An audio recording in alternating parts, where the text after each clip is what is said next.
Air France se prépare à une cure d'austérité drastique. Le groupe convoque toute la journée un comité social et économique extraordinaire. On vous révélait dès mercredi que la direction d'Air France envisage la suppression de 7500 postes, un chiffre qui sera confirmé aujourd'hui, principalement des départs volontaires.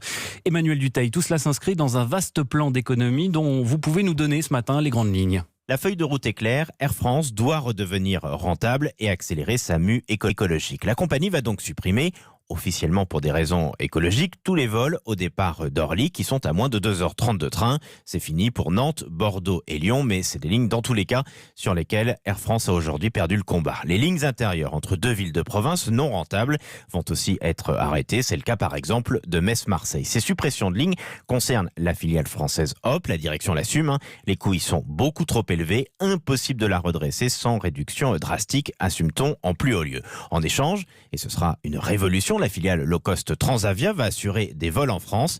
Air France est aujourd'hui trop attaquée par les low cost sur de nombreuses destinations. On va prendre un exemple, Paris-Toulouse. Elle doit donc réagir avec un produit adapté, dit-on en interne. Air France va aussi maintenir ses investissements dans de nouveaux avions. Le but, réduire son niveau de pollution et surtout revenir enfin dans la course mondiale avec des cabines plus modernes.